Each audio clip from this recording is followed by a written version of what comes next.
Hello everyone, I am Abhinav Jaitwal from GPC Karauli. आज हम electrical engineering के 210 सब्जेक्ट मैनेजमेंट एंड एंटरप्रेन्योरशिप के यूनिट 11 एचआरडी के बारे में पढ़ेंगे। HRD means human resource development, कि किसी कंट्री में ह्यूमन रिसोर्सेज कितने पावरफुल हैं और उनका किस तरह से पॉजिटिव वे में यूज़ किया जा सकता है। इसके लिए कई सारी स्ट्रेटजी कोई कंपनी अपने वर्कर्स के लिए या फिर कोई कंट्री अपने सिटीजन्स के लिए बनाती है, ताकि वो ओवरऑल इंडिविजुअल का भी डेवलपमेंट कर सके, कंपनी का भी और अपनी कंट्री का भी। फर्स्ट ऑफ ऑल हम देखते हैं ह्यूमन रिसोर्सेज होते क्या हैं। It describes the people who make up the work force of an organization, industry, business sector और इकोनॉमी। मतलब वो ग्रुप ऑफ पीपल जो कि एक ऑर्गेनाइजेशन के इकोनॉमी सेक्टर और बिजनेस सेक्टर को फॉर्म करते हैं। अब ह्यूमन रिसोर्स डिपार्टमेंट्स क्या होते हैं? अ ह्यूमन रिसोर्स डिपार्टमेंट और HR department of an organization performs human resources management, overseeing various aspects of employment, such as compliances with labor law and employment standards, administration of employee benefits, organizing of employee files with required document for future references, and some aspect of recruitment and employee offboarding, of means beyond hiring and firing। मतलब human resource department किसी को नियुक्त करने या किसी को निकालने के अलावा भी बहुत सारे एस्पेक्ट पे काम करता है, जैसे कि उसके ओवरऑल स्टैंडर्ड्स पे और उसकी इकोनॉमिक ग्रोथ पे और पर्सनालिटी डेवलपमेंट्स पे।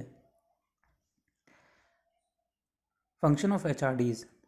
एचआरडी क्या क्या एस्पेक्ट्स पे काम करता है, उनमें से कुछ हैं टैलेंट एक्विजिशन और recruitments, compensation management, benefit administration, training and development. इसमें एक आता है ट्रेनिंग एंड डेवलपमेंट में ही competent HR manager use every tool at their disposal. Performance appraisal and management, employ and labour relations, compliance managements. अब हम HR resources को अगर एक डायग्राम में समझें तो एचआर रिसोर्सेज पे क्या क्या चीज़ें फैक्टर डिपेंड करती है, वो है policy procedure, PMS means performance management system, job ability, compensation benefit programmes, employer brand और man power planning and recruitment. इन सब फैक्टर से एक ह्यूमन रिसोर्स डेवलपमेंट का गठन होता है किसी भी कंपनी में और या फिर कंट्री में, और इसके अकॉर्डिंग ही हम एक वर्क डिफाइन करते हैं। Training and development HRD. It involves improving the effectiveness of organization and the individual and term within them. Training may be viewed as related to the immediate change in organizational effectiveness via organized instruction, while development is related to the process of longer term organization and employee goals. Means कितनी effective वो training उसके आने वाले future पर depend करती है और उसके गोल करने में अचीव करती है। ये चीज़ ट्रेनिंग एंड डेवलपमेंट सेल्स में होती है एचआरडी के। इंडिया में जो मिनिस्ट्री इस पर काम करती है वो होती है MHRD, the ministry of human resource and development. The ministry of human resource development, formally minister of education, is responsible for the development of human resources in India. This is further divided into two departments. Department of School Education, which deals with the primary, secondary and higher secondary education, adult education and literacy.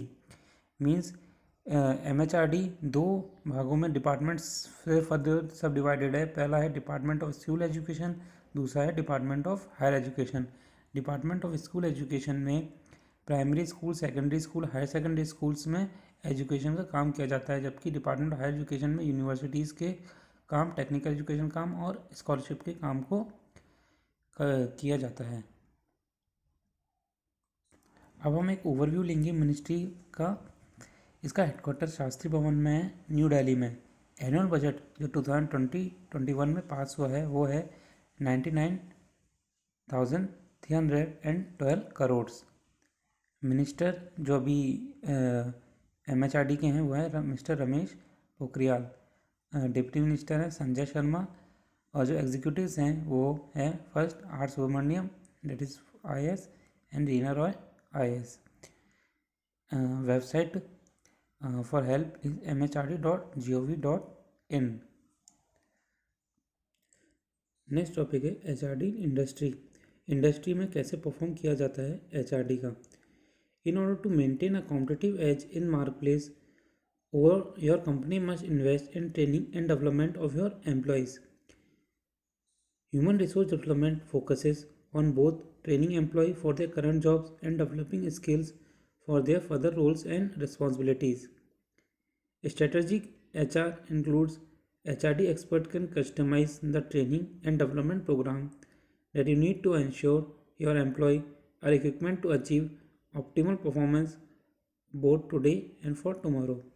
HRDs companies में employees के भविष्य के लिए काम करती है कि वो कैसे उस कंपनी में उसको स्टेबलाइज कर सके और कैसे उसकी ग्रोथ कर सके बोथ फाइनेंशियली एंड पर्सनली. हमने जो अब तक पढ़ा वो था HRDs और MHRDs में. अब इसी यूनिट में हम एक और टॉपिक रोल ऑफ सुपरवाइज़र को कुछ पॉइंट्स रीड आउट करते हैं. So role of supervisor. A supervisor responsible for the productivity and action of a small group of employees. The supervision has several managers like roles, responsibilities, and power, etc.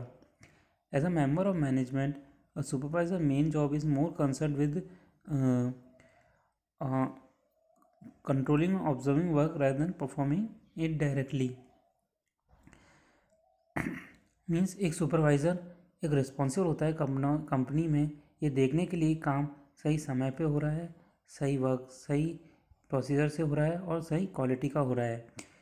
वो generally खुद काम नहीं करके दूसरे employees को काम करने के दिशा निर्देश देता है और उनके काम के आउटपुट को सुपरविजन करता है. रोल मेन वर्क क्या होता है अब सुपरवाइज़र का. गिव इंस्ट्रक्शन एंड और order to subordinates and be held responsible for the work and action of other employees. So unit 9 for entrepreneurship और मैनेजमेंट का ये एक छोटा सा यूनिट था जिसमें HRD के बारे में, उसके फंक्शन के बारे में और ट्रेनिंग एंड प्लेसमेंट सेल्स के बारे में दिया गया था. और उसमें ही एक सब टॉपिक रोल ऑफ सुपरविजन के बारे में भी हमने पढ़ा. So that's all. Thank you.